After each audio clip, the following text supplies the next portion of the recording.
The Oklahoma Sooners welcome the Tulane Green Wave to Norman as Oklahoma looking to bounce back after a victory. It certainly does feel that way. Hello, everyone. I'm Chris Phillips. He's Dave Shumate, and we are here breaking down, previewing, and predicting the Sooners matchup against Tulane on Saturday. Make sure you like, subscribe, turn notifications. Check us out via podcast, wherever you get your podcast. You can also find us across all social media platforms, as well as our website, SECUunfiltered.com. We're brought to you by our friends over at RHOBACK. Go to RHOBACK.com. Use promo code SECU for 20% off your first purchase. That's RHOBACK.com. Promo code SECU to get 20% off today. The Oklahoma Sooners do battle with Tulane in Norman on Saturday afternoon, and there's some uneasy feelings around the city going into this weekend for a number of reasons we will dive into. Again, we're previewing, predicting, and breaking down this game between Oklahoma and Tulane. Helping me do so is my good friend, Dave Shumate. Dave, appreciate you taking the time, my man. Really excited to talk this one with you. Yeah, I am. This could go a couple of different ways here. I mean, if you're Oklahoma, me and you talked a little bit about it off air. You got to be a little nervous with the way you've played offensively so far. I mean, what have you, 11 and a half TFLs? You've given up 11 and a half tackles for loss in the first two games, and that was against Temple and Houston. Temple and Houston. Yeah, I mean Houston, who got road graded the week before by the fighting Barry Odoms and the UNLV running Rebels. Like, wasn't even close. But it's like you said, you haven't played two great teams at all, Temple and Houston. And then you have Tulane rolling in here, who collected 5.5 TFLs last week against Kansas State, who's normally pretty good up front, and I think they're pretty good up front this year across the board. And I mean, Tulane has guys like Patrick Jenkins across the board, Eric Hicks. They have guys, Terrell Allen, Aiden Huntington. They can go rush the passer. I'm a little concerned, especially when you factor in Branson Hickman may still be a little banged up for the Sooners, the center spot, the SMU transfer. It's got to be a little cause for concern. I mean, doesn't it? It's kind of like, look, I mean, and John Sumrall, a very good defensive-minded guy, very good defensive coach. I think he was the linebackers coach at Kentucky at one point. He's trying to go get another job at some point, probably in this league. If he could go steal one of the Kansas State, which obviously he can't now, but they lost a close one in Oklahoma, and talking to Tulane staff in the offseason, they thought they could steal one. They may be in that race with the Boise States of the world of being like, hey, they paid K-State close, they beat Oklahoma, they go play well in the AAC, beat Memphis to go win it.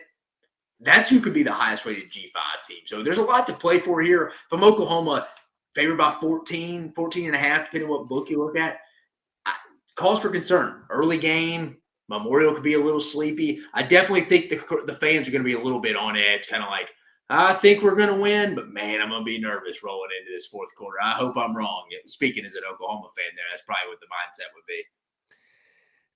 Dave, on that note, before we really get rolling, I was telling you this off air, and I will publicize this for the masses who are tuned in. You know, I've got some really tight connections in Norman, folks that I'm close with. No secret. I've gone on the ref before and talked with those guys, and I've talked with them this week specifically. And they have mentioned to me, you talk about being on edge, Dave. The concern is real. The concern is very real. Fair. People are nervous, and they realize and understand, and I think if you gave Oklahoma fans truth serum, if they don't want to admit it, this is a losable game. And this is no way to go into SEC play, which will begin the following week when you welcome the Tennessee Volunteers in Norman. And again, we'll get to that next week, but you want to set the tone properly. You need a big win. And with the offensive performance, which again, we'll dive more in the weeds in a second, Dave, there's a lot of concern around Norman. So to your point, you talk about on edge, it's already began with the performances we've seen. Again, as Dave mentioned, this is a 3:30 p.m. Eastern time kickoff on either ESPN or ESPN2 in Norman, Oklahoma, of course, at Memorial Stadium. Oklahoma, the book I've seen, Dave, they're a 13.5 point favorite, right at that number. Over under set at 49.5. Series history, Oklahoma leads this one 2-0 all time. The last meeting came in 2021. That was a close game. 40-35. That was good. That was Pratt and the boys. Yeah, interestingly enough, 40-35 the final. As we take a look at Tulane, Dave, again, you mentioned 1-1. They've got a win over Southeastern Louisiana in week 1, and then lost to Kansas State 34-27 last weekend, where they were in control of that game early. I mean, they were up, what was it? They were up 20-10 at halftime. Yeah, up 10 at the half. Give Kansas State credit. They come back and outscore Tulane 24-7 in the second half. But I mean, that was a tight ball game. Came down to, I believe, a late interception in the end zone to close that ball game out. As you look at the Tulane Green Wave, you mentioned, I mean, I think they're right there with the G5, the top contenders to get that college football playoff spot. I mean, not the favorite, but they're right up there competing for it. Darian Mensah, their QB1. If you take a look at the numbers, he was 19-29 for 340 yards. Really good young player. Beat out, I think, actually, they brought in like a 5-star transfer, I think. Beat him out of Oregon, didn't they? Yeah, I think it was Ty something. Obviously Ty Simpson. Ty Thompson. I think it was Ty Thompson. I think you're right. Could be wrong. But either way, very talented kid. Obviously, you're winning that quarterback job. Ty Thompson. Mekhi Hughes, their RB1, who had 21 carries for 128 yards and a touchdown in that game against Kansas State. Mario Hughes and Dante Fleming were their top wideouts against K-State. Both guys had really good performances. Williams, 6 for 128. Fleming went 4 for 97. So, again, the passing attack was really, really potent for them. The defense did surrender, Dave, 215 yards rushing. But to your point, they've got a defensive-minded head coach. They'll have a good game plan coming in this football game. So, Dave, as we dive in this matchup, my number one question is this. Should Oklahoma be on upset alert? And how serious should upset alert be? Because, I mean, they're a 2-touchdown favorite in this game. I mean, they'll be a solid in people's pick'ems this week. If you're trying to take like a real underdog, a double-digit dog who could straight up win, Tulane's right in that wheelhouse. They are. I mean, and I think the upset alert is real. And I mean, I think with the offensive struggles, and again, talking to folks down there, it's not just one thing. It's quarterback play. It's offensive line play. It's wide receiver play outside of Deion Burks. Like, there's a lot of things that are not clicking, right? I mean, they can't run the football. Jackson Arnold's been okay. He's been nothing special. Threw for 174 yards in the game against Houston, 2 touchdowns, a pick. Deion Burks, we know, is a fantastic player. But I'm like, outside of him, who's making plays? You know what I mean? We know the defense is salty. That's the thing. The defense is the calling card. But, Dave, Tulane is not to be messed with. This is not just some, no big deal, non-conference layup. This is a real losable game for Oklahoma. And I don't even know how they could be looking past Tulane the way they've been playing on offense, at least on the offensive side of the ball. I mean, the kids the players for Oklahoma won't be thinking about Josh Heupel coming, but they'll definitely be thinking about their SEC home opener. But I mean, Tulane's got to have your full attention, especially if you're Oklahoma and the way you've been playing on offense. You can't really separate from people. So, I mean, you're right. It's a big game, man. It really is. You got to take care of business before you get into conference play. You don't want to drop this one if you're preventables. And I'm like you. If you go around, mess around, you give up 5 tackles for a loss, you get some turnovers, you give up some sacks. Tulane's going to be in this game come the fourth quarter and have a shot to win. Yeah. It's one of those things, Dave, where it's interesting. Like, if Oklahoma wins this game, at the end of the season, when we look back on the 2024 campaign, we're probably not going to point to the Tulane game first as like, man, remember the Tulane game? Like, there's going to be more marquee contests. But if you lose this game, it'll mean everything. That's how it feels. Like, it'll just, man, I mean, you talk about really a punch in the face. Like, Oklahoma fans, I know, were not loving some of the predictions and some of the projections for them this year. And, I know it's blasphemous to pick Oklahoma to go 6-6 or 7-5, but boy, you lose to Tulane, reality is going to set in like a you-know-what. It's going to set in like a you-know-what, right? And offensively, it starts up front, Dave. I mean, we talked about the offensive line all offseason, but I mean, you look at that Houston game, 78 yards. Probably worse than we thought. Has to be. Well, when you factor in who the first 2 weeks of the opponents were in Temple and a bad Houston team. Yeah. I mean, and to be putting up these offensive outputs, especially on the ground against these teams, You also go 4 for 14 on third down. You were really bad on third down against Temple as well. So, yeah, I mean, why would that improve? I mean, it's got to improve, but I mean, is that's becoming a disturbing trend, Dave, for Oklahoma. Yeah, this is the best defensive front you've played so far. Yeah, and then you've got the Tennessee defensive front upcoming. So yeah, the running game's got to start to ramp up. I mean, if it doesn't, it's going to be ugly. It's just going to be rough offensively. There's just no other way to put it. Dave, again, in looking at this matchup, I asked the question again. Do you feel confident like the defense is going to be there for Oklahoma on a weekly basis? I feel pretty confident in saying that. Like I think Danny Stutzman, Billy Bowman, the entire defensive side of the football. Like I think Oklahoma, you're going to be able to hang your hat on that on a weekly basis. But at some point, you're going to have to go out and win games with your offense. Like it's just, you can't ask these guys on a week in, week out basis. And they've been fantastic. I mean, Danny Stutzman had 15 tackles in that game against Houston. Woody Washington was really good. He was active.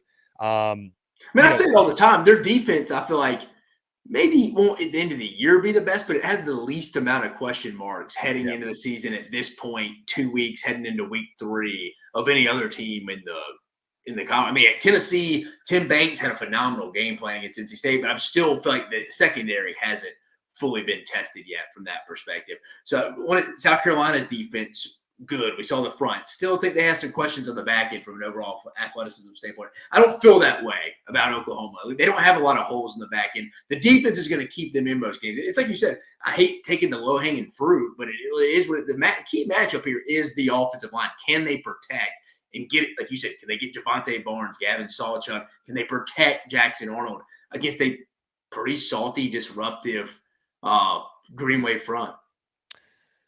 Dave, forgive me. I'm going to ask a question at risk of sounding ignorant, and I apologize if I have not been following closely enough. Where is Nick Anderson? Where is Jaleel Farouk? Where are these other guys? Farouk's hurt. Remember, is Farouk still hurt? Okay, okay.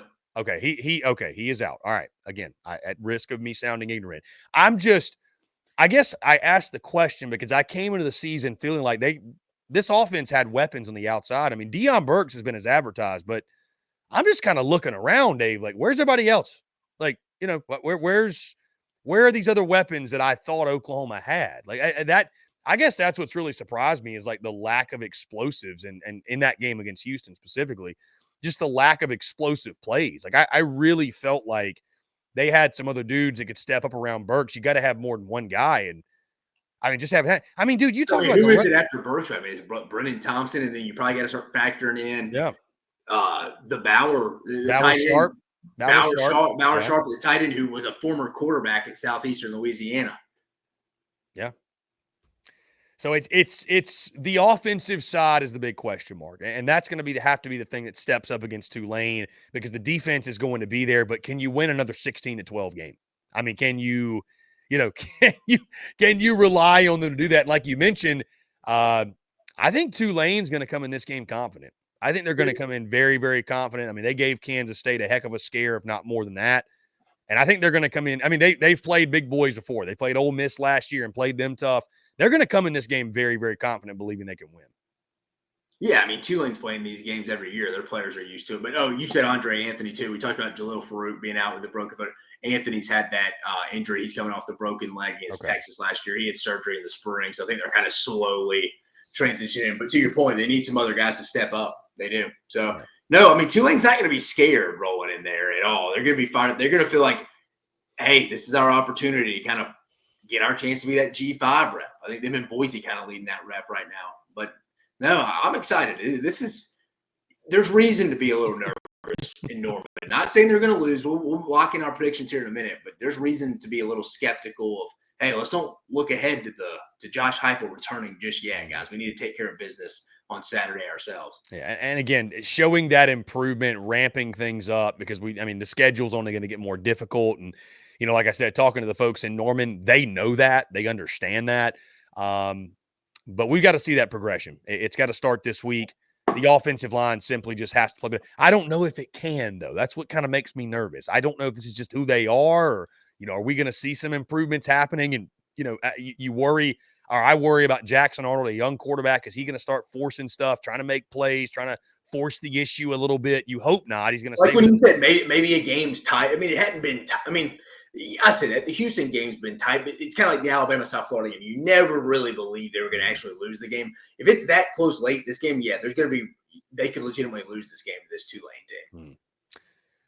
Indeed. Dave, as we look at this game, let's lock in some predictions like you mentioned. I'll start with this one. I think this is going to be a close game. I've seen nothing from Oklahoma offensively that makes me think they're going to pull away in this game. I do think the defense is really, really good, and I think it's one of the best in the SEC, and I don't think nothing about that has changed my mind, only reaffirmed that, really. They were really good against Houston. Obviously, Temple, they shut down.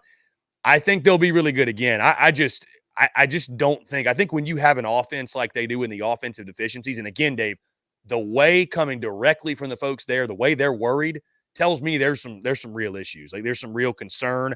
I don't think it can be fixed in 1 week. I do have Oklahoma winning this game, Dave. I wasn't bold enough to go Tulane winning it. I do have Oklahoma finding a way, but I think it's a close game. I love the plus 13.5 or plus 14 number. I even had this game, Dave, believe it or not. I'm going to go with a score that's giving Oklahoma a little more credit because originally, Dave, I wrote down 21-20, like down to the wire, coming down to the final buzzer, coming down to the clock hitting zeros. I'm going to go 21-17 Oklahoma. I'll give you a little bit more benefit there, but this one scares the hell out of me. I'm not going to lie to you. This pick scares the hell out of me. This game scares the hell out of me.